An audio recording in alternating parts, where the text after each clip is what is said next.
वकला बिरादरी इस तरमीम को कैसे देख रही है। फिर 26वीं तरमीम के हवाले से मुझे अभी तक याद है कि एतजाज एहसन साहब के साथ मैंने एक प्रोग्राम किया था और मेरी नज़र में एक बेहतरीन माहिर कानून, एक सीनियर कानूनदान भी कह लें, सीनियर सियासतदान भी कह लें, उन्होंने मेरे प्रोग्राम में ऑन रिकॉर्ड तब ये बोला था कि आप देखिएगा 26वीं तरमीम पर वकला बिरादरी मुत्तहिद होकर सड़कों पर निकलेगी। शायद वो वाला दौर याद करवा रहे थे जब एतजाज एहसन साहब ने लीड किया था और इफ्तिखार चौधरी साहब का मामला था, तब वकला निकले थे बाहर। फिर मैंने एक और प्रोग्राम उनके साथ किया कुछ अर्सा पहले, तो मैंने उनसे पूछा कि आप तो कहते थे कि वकला बड़ी तादाद में सड़कों पे बाहर निकलेंगे, लेकिन हमने तो 26वीं तरमीम में किसी को एहतजाज करते हुए नहीं देखा। तो उन्होंने बड़ी मायूसी का इजहार किया कि हाँ मुझे उम्मीद थी लेकिन उम्मीद पूरी नहीं हुई। तो अब 27वीं तरमीम भी आप लोगों को एक्सेप्टेबल है, कोई मसला नहीं है।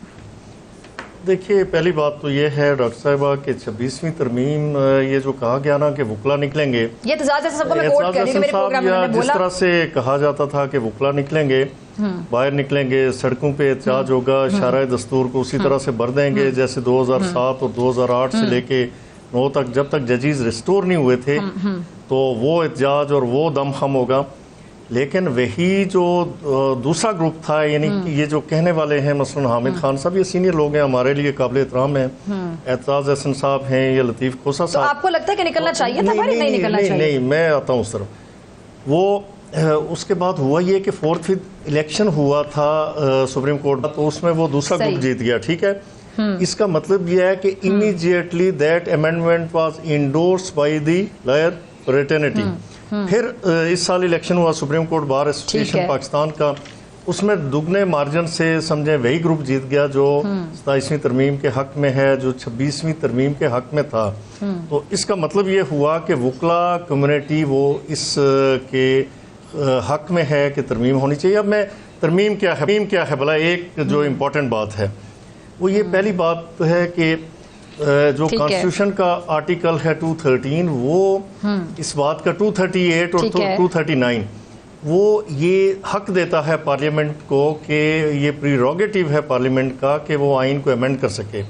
हमारे साथ ही हिंदुस्तान आज़ाद हुआ, यानी हिंदुस्तान एस्टेब्लिश हुआ, कायम हुआ, तो भारत के अंदर 1950 से लेके आज तक उस वक्त उसके आर्टिकल्स थे कॉन्स्टिट्यूशन के 395 से वो बढ़ के अब हो गए हैं 470 और 105 मरतबा दैट कॉन्स्टिट्यूशन वाज अमेंडेड, ठीक है, 105 अमेंडमेंट्स आई यकीनन, जिसके नतीजे में वो जो उसके आर्टिकल्स थे उसमें 75 आर्टिकल्स का इजाफा भी हुआ। ये जो चेंजिंग टाइम्स हैं, बदलते हालात हैं, टाइम की ज़रूरत, वक्त की ज़रूरत के तहत अमेंडमेंट्स तो होती हैं।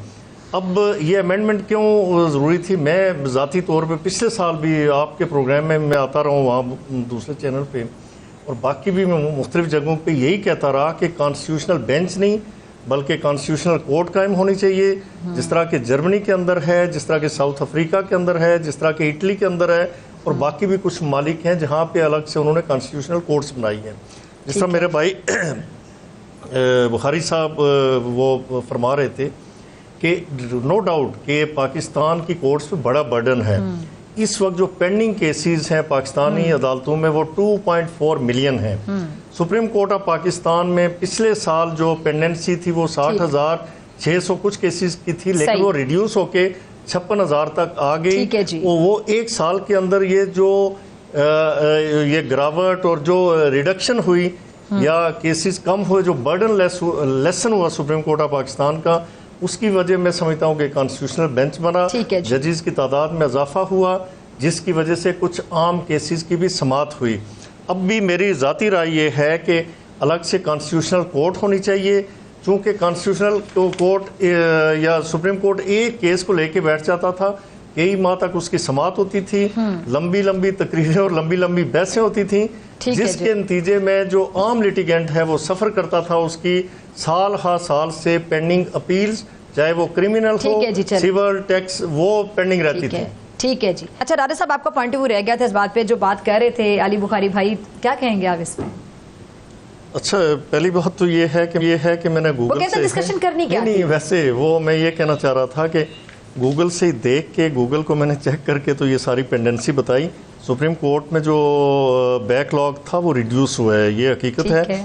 और इस वक्त जो पेंडेंसी है अक्रॉस द कंट्री वो 2.4 मिलियन है, میں نے گوگل، بلکہ آپ کے آفس میں بیٹھے ہوئے تھے وہاں گوگل کو سرچ کر کے اسے دیکھا، اخبارات میں بھی پڑھا. خیر اچھا، دوسری بات یہ ہے کہ جہاں تک ظاہر ہے یہ ایک پارٹی کو لیڈ کر رہے ہیں، ان کی اپنی اپریہنشنس ہیں، لیکن میں یہ سمجھتا ہوں جو ہمارے محترم علی بھائی نے بات کی کہ جی ججز کی ٹرانسفر کے حوالے سے، دیکھیے ہمارا، میں پھر مثال دوں گا، چونکہ بھارت ہمارا پڑوسی ملک ہے اور آزاد بھی ہم اکٹھے ہوئے، تو انڈیا کے اندر کوئی جج اپنے صوبے میں نہیں رہ سکتا، 2 ایگزامپلس کے علاوہ. وہ بھی ناگزیر انیویٹیبل سرکمسٹانسز تھے کہ ان ججوں کو ان کے صوبے میں رکھا گیا. ہمارے ہاں یہ ہے، اب اسلام آباد میں جو ججز ہیں ہمارا ظاہر تعلق ہے، ہمارے بھائی ہیں، دوست ہیں، ساری بات وہ اپنی جگہ، لیکن یہاں پہ لوئر جوڈیشری کے حوالے سے ایک عرصے سے وکلا کا مطالبہ ہے کہ روٹیشن ہونی چاہیے.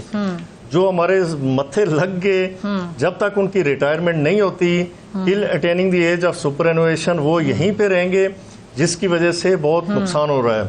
اسی طرح جو ہائی کورٹ کے ججز ہیں، اب ہوتا یہ ہے کہ اگر اس صوبے کا، سپوز اسلام آباد کا کوئی جج جائے گا بلوچستان میں، بلوچستان میں جو ٹاپ آف دی لائن ہمارے وکلا تھے وہ شہید ہو گئے تھے ایک بم بلاسٹ کے نتیجے میں. وہاں پہ جوڈیشری کا وہ معیار نہیں ہے، میں اس وقت جو صورتحال ہے جو تھا ماضی میں، یعنی بڑے اچھے ججز وہاں سے نکلے. تو یہاں سے اگر کوئی جج جائے گا، ججز جائیں گے یا کسی اور صوبے سے آئیں گے تو وہاں پہ ان کو بھی لرننگ ہوگی. ان کا ڈسپوزل دیکھے نہیں. یہاں لاہور ہائی کورٹ میں ایسی مثالیں بھی موجود ہیں کہ بعض ججز نے 1 ماہ کے اندر 7,000 کیسز ڈیسائیڈ کیے ہیں. ایسا ڈسپوزل ہوگا یا اس طرح کی کہیں مثالیں ملیں گی تو وہ ایک تو بار لرن کرے گی، وہ ساتھ بیٹھے ججز لرن کریں گے. دوسرا پھر ہوتا یہ ہے کہ ایک جج کو ایک ہی جگہ فکس کرنا، ان کے تعلقات ظاہر انسان ہیں، ٹھیک ہے، تعلقات وکلا کے ساتھ بھی ہو جاتے ہیں، بن جاتے ہیں، وہ جو سول سوسائٹی ہے ان کے ساتھ بھی، اور جو بھی اس ایریے کے سٹیک ہولڈرز ہیں یا نمایاں شخصیات ہیں، چاہے وہ پولیٹیکل ہوں یا اداروں کے سربراہ ہوں، ان کے ساتھ بھی ان کے تعلقات وہ بلڈ اپ ہو جاتے ہیں، جس کے نتیجے میں نقصان ہوتا ہے. تو ویسے اس سے پہلے جو علی بھائی نے بات کی کہ 3 ججز کو ٹرانسفر کر کے اسلام آباد لائے، اب جو یہ سینئرٹی کے حوالے سے بات کر رہے تھے، منصور علی شاہ صاحب ہمارے بڑے قابل احترام جج ہیں، سینئر جج ہیں سپریم کورٹ آف پاکستان کے. اگر سینئرٹی کا پرنسپل وہی جو تھا 18ویں ترمیم میں کہ دی senior most will be elevated as the chief justice of Pakistan, وہ رہتا تو he should have been the chief justice of Pakistan. لیکن انہوں نے ہی رولز فریم کیے کہ ہائی کورٹس کے اندر 3 نام دیے جائیں، 3 سینئر لوگوں کے نام دیے جائیں اور ان میں سے کسی ایک کو جج لیا جائے. اور انہوں نے ایک لاجک بھی دیا، اس میں کوئی یہ بات بھی تھی کہ ایک جو چیف جسٹس ہے وہ اسے ضروری نہیں کہ وہ اچھا جج ہی ہو، بلکہ اس کے لیے ضروری ہے کہ اچھا ایڈمنسٹریٹر بھی ہو، چونکہ پورا ایک ادارہ چلانا ہوتا ہے اس میں.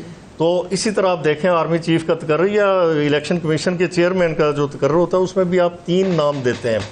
تو اس لیے اب یہ ان کی تھیم تھی، یہ ان کا سمجھیں کہ برین چائلڈ تھا. اس کو سپریم کورٹ کی حد تک بھی امپلیمنٹ کر دیا گیا کہ آپ سے ہی شروع کرتے ہیں.